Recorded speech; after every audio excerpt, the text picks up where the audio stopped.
Book 4. The Book of Birth and Quest. Canto 4. The Quest. Page 381. Second line. Fields had she of her solitary mirth, plains hushed and happy in the embrace of light, alone with the cry of birds and hue of flowers, and wildernesses of wonder lit by her moons, and grey sear evenings kindling with the stars, and dim moment in the night's infinitude. August exulting in her Maker's eye, she felt her nearness to him in earth's breast, conversed still with the light behind the veil, still communed with eternity beyond. A few and fit inhabitants she called to share the glad communion of her peace. The breath, the summit where their natural home. The strong king sages from their labor done, freed from the warrior tension of their task, came to her serene sessions in these wilds. The strife was over, the respite lay in front.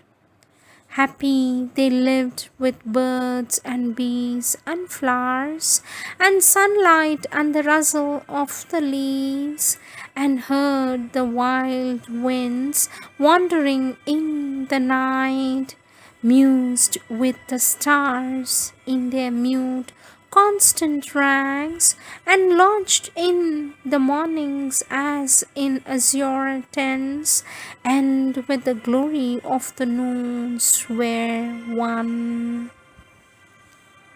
Some deeper plunged from life's external clasp, beckoned into a fiery privacy in the soul's unprofaned star-white recess. They sojourned with an ever-living bliss.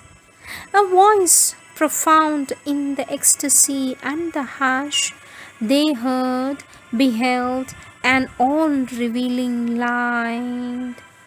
All time made difference they overcame.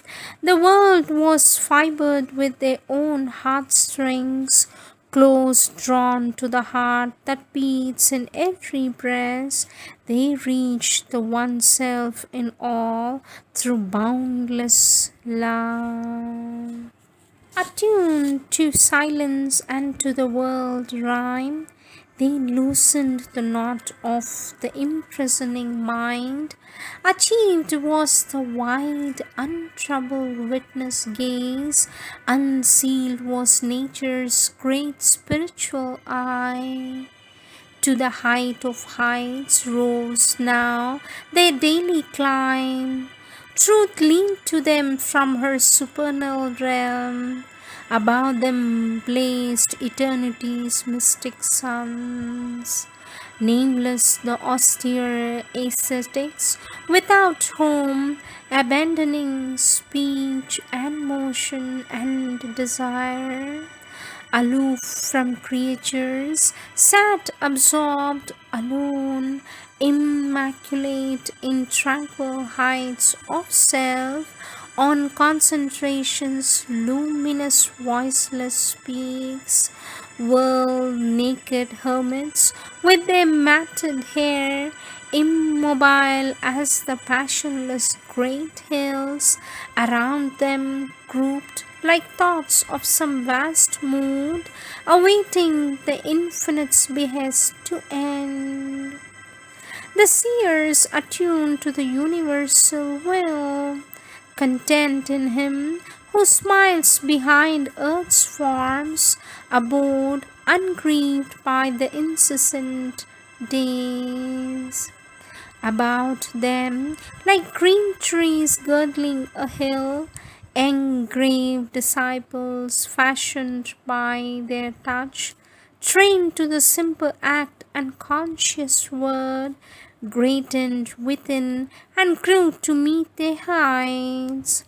For wandering seekers on the Eternal's path, brought to these quiet founts their spirits' thirst, and spent the treasure of a silent hour, bathed in the purity of the mild gaze that uninsistent ruled them from its peace, and by its influence found the ways of calm. The infants of the monarchy of the worlds, the heroic leaders of a coming time, king children nurtured in that spacious air, like lions gamboling in sky and sun, received half consciously their godlike stamp, formed in the type of the high thoughts they sang.